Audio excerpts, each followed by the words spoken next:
Olá, meu nome é Marcela, eu sou pesquisadora na Embrapa e hoje nós vamos conversar um pouquinho sobre a viabilidade econômica de projetos com sistemas de integração lavoura, pecuária e floresta. A gente costuma receber muito frequentemente a pergunta: vale a pena financeiramente investir em sistemas de integração?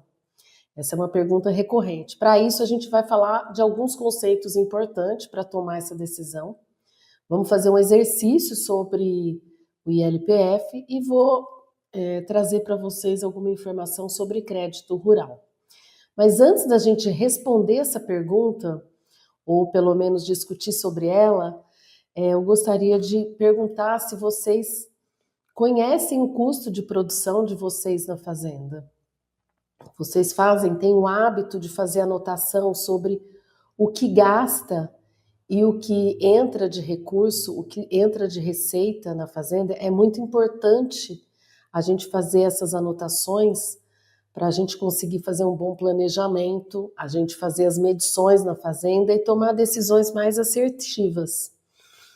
E para poder conhecer qual que é o custo, quanto custa vender 1 litro de leite, quanto custa o meu boi, quanto custa a minha produção de grãos. É importante ter essas informações para daí a gente pensar em adotar novas tecnologias, novos sistemas de produção na fazenda. Primeiro, conhecer o nosso negócio.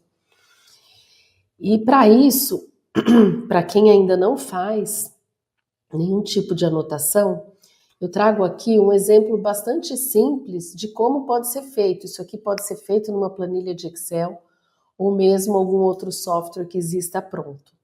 Então, na pecuária, você anotar o quanto que você gasta, mão de obra, corretivo, fertilizante de pasto, suplementação alimentar dos animais, vacina, vermífugo, compra de animais que foram feitas. Então, de forma geral, a gente anota a quantidade, o preço de cada item e o preço total, né?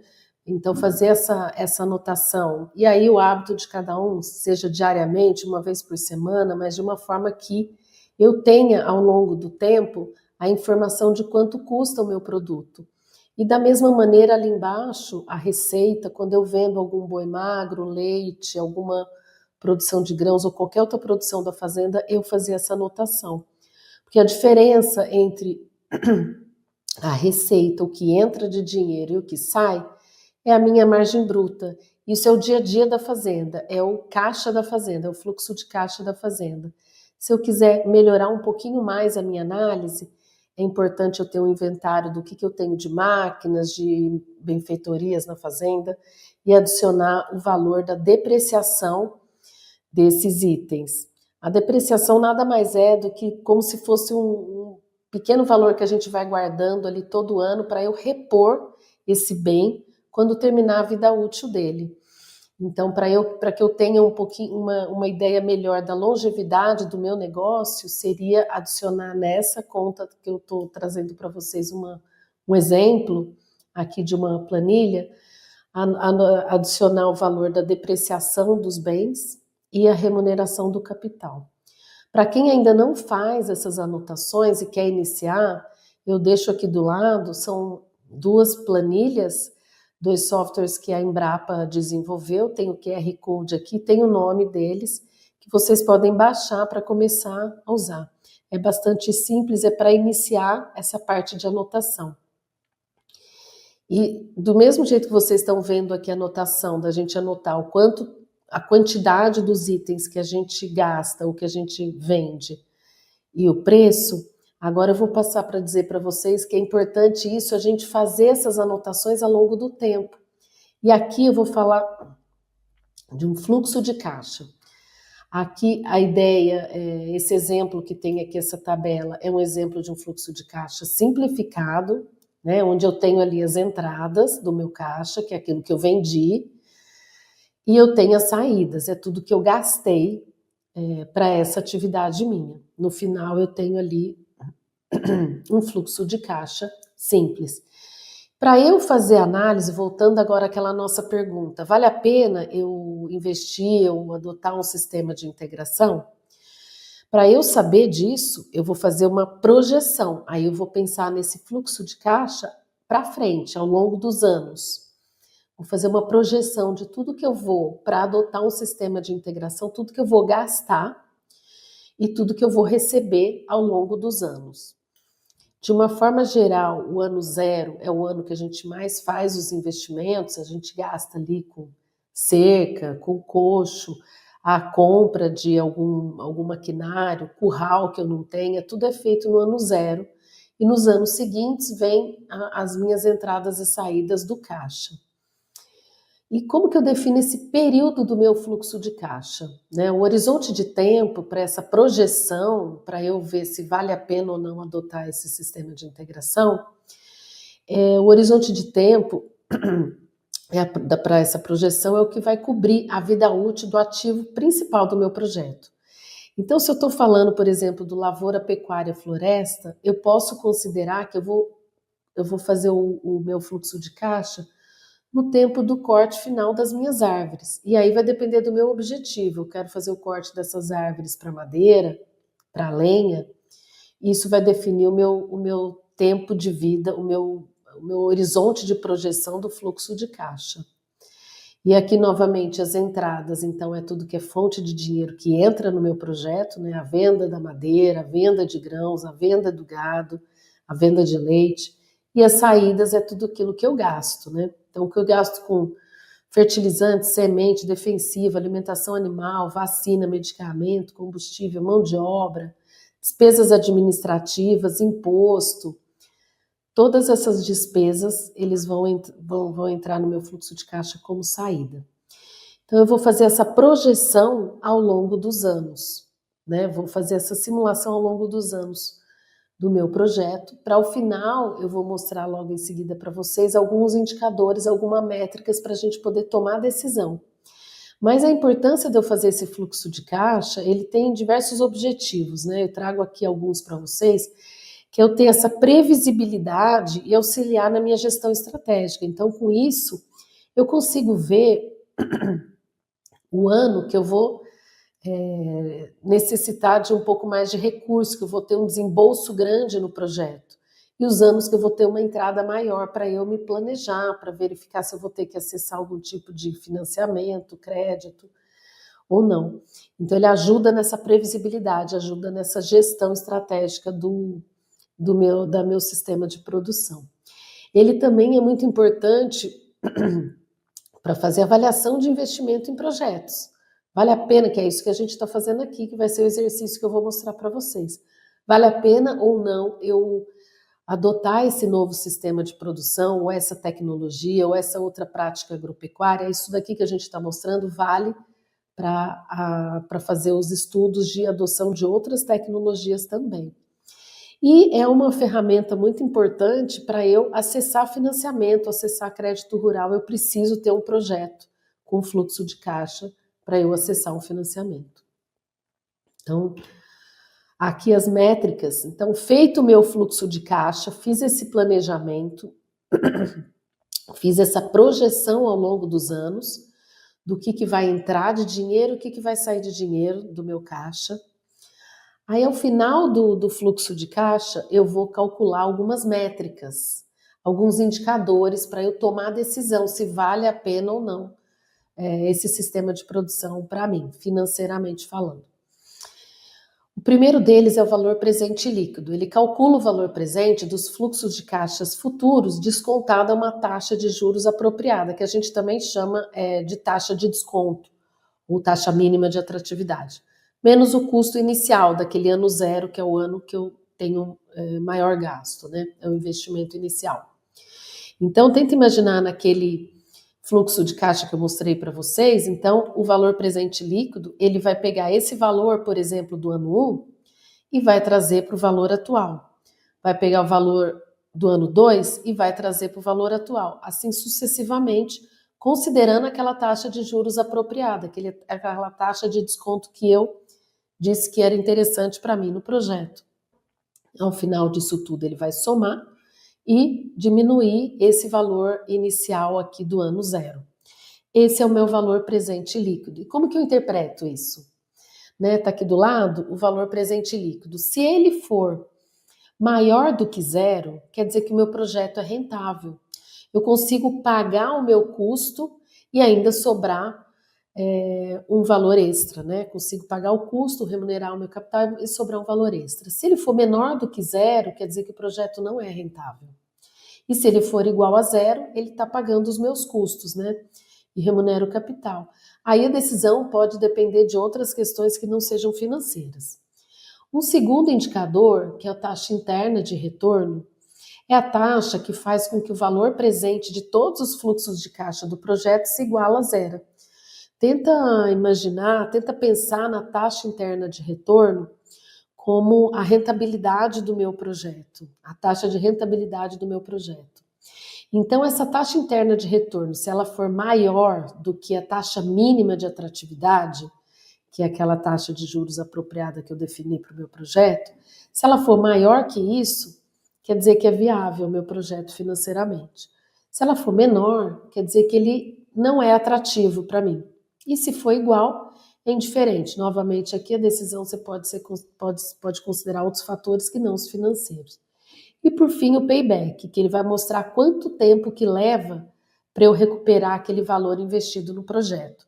E a gente tem o payback simples e o payback descontado, que a gente chama, que a gente considera, ao longo do tempo, essa taxa de juros apropriada aqui que eu comentei com vocês.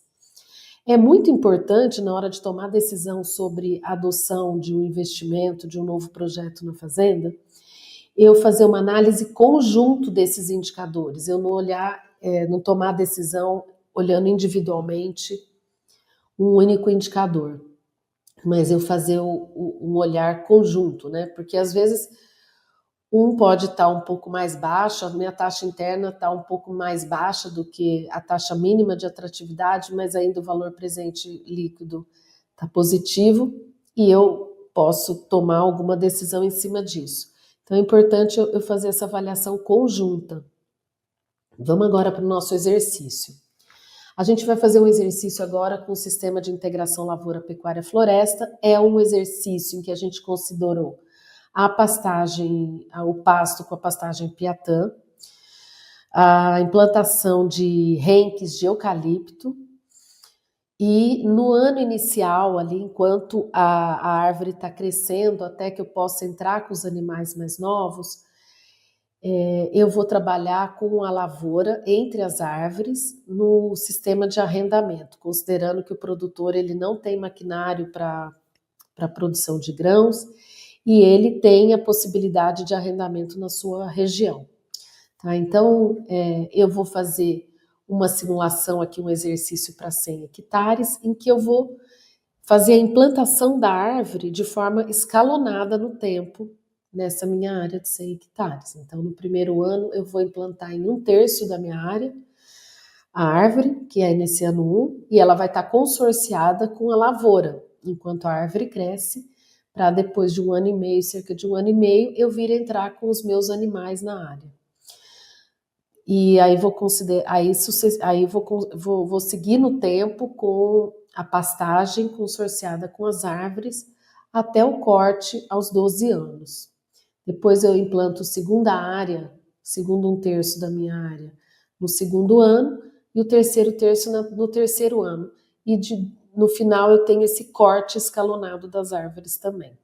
Aí, para esse desenho, nós consideramos essas características do sistema de integração. Então, uma área de 100 hectares, eu trabalhei com a fase de engorda da pecuária, uma taxa de lotação de 2 UA por hectare, um ganho de peso médio entre águas e secas de 450 gramas por cabeça por dia.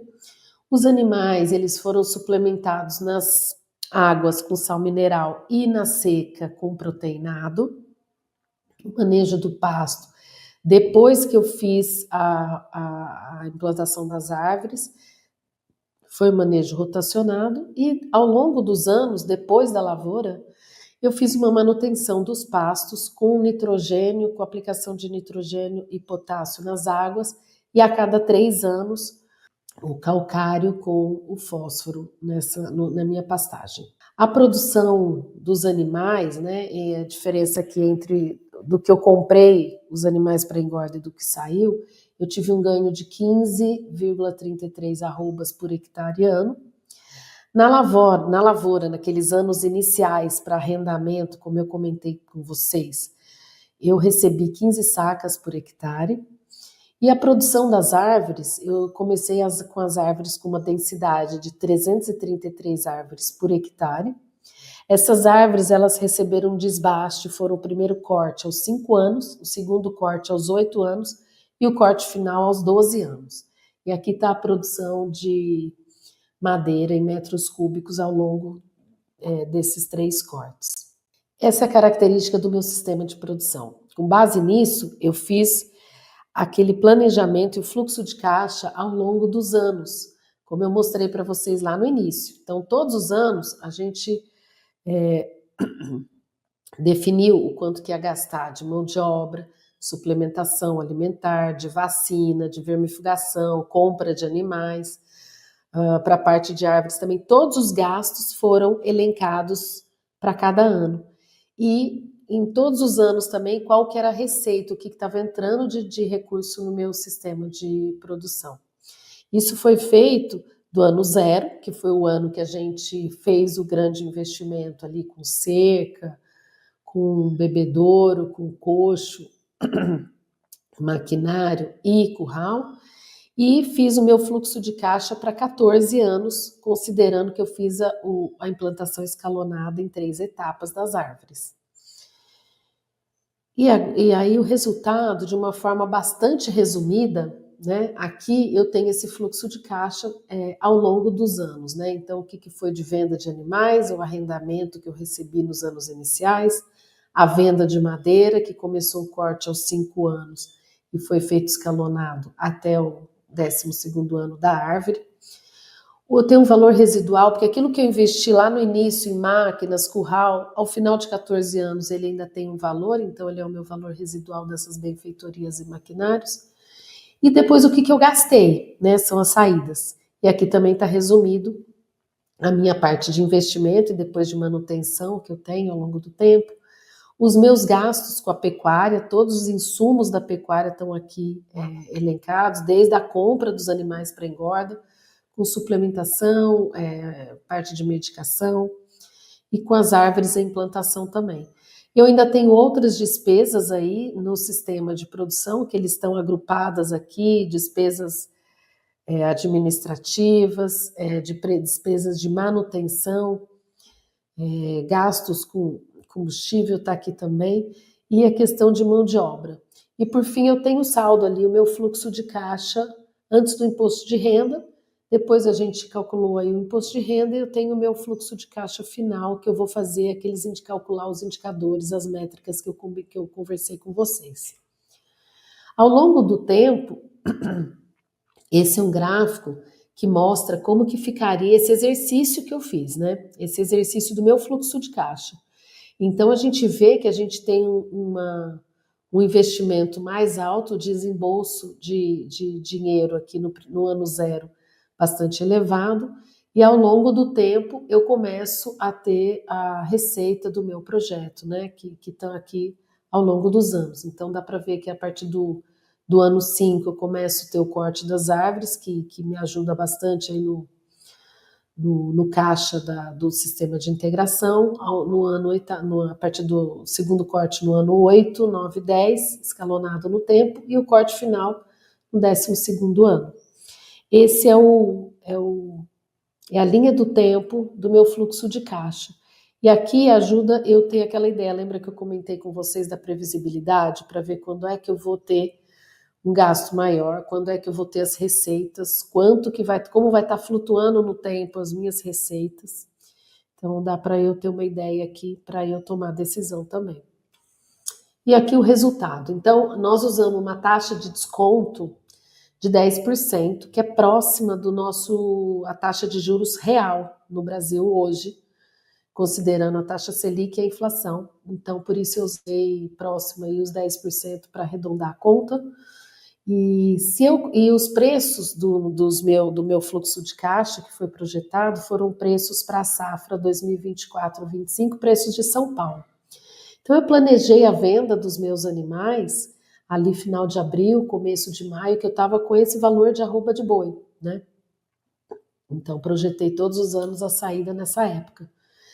Considerando os preços 24 e 25, a minha taxa interna de retorno do sistema de integração deu 17%. E o meu valor presente líquido para os 100 hectares de R$ 573 mil. E o payback descontado aqui de 9 anos e meio. Então, todos os meus indicadores aqui estão ok para aceitação do projeto. Aí, a partir do momento que eu defini o meu fluxo de caixa e os preços, eu também posso criar cenários em cima disso. Porque eu posso perguntar, mas e se o preço do boi cair? Se o preço da madeira cair? Se eu mudar algum fator no meu sistema de produção, o que vai acontecer com o meu resultado? Então, aqui, por exemplo, o valor da arroba do boi, agora, quando a gente está fazendo essa gravação, início de julho, ela já estava R$ 310 reais por arroba, aqui estado de São Paulo. Então, por exemplo, se eu já considerasse a venda 310, atrasasse um pouco a venda dos meus animais, eu teria uma taxa interna de retorno de cerca de 14%. E o VPL de 318 mil e aumenta um pouquinho o meu payback. Ainda assim, eu estou com resultados positivos para a aceitação do projeto. Mas isso aí cada um pode fazer a sua simulação, pode fazer a sua mudança no sistema de integração. O que eu quis trazer para vocês é a importância da gente poder fazer a anotação inicialmente, conhecer o sistema de produção que existe na fazenda, conhecer o custo de produção, para depois pensar num novo projeto. E quando for pensar no novo projeto, é assim que a gente faz um planejamento, uma projeção de um fluxo de caixa para calcular alguns indicadores. E aí vocês podem fazer também a projeção da fazenda de vocês, para fazer um comparativo com o novo projeto, por exemplo, nesse caso que é um sistema de integração, né? E essa é um exercício que a gente fez, cada um pode mudar, o sistema de integração de cada um pode ser diferente e o fluxo de caixa, consequentemente, vai ser diferente também.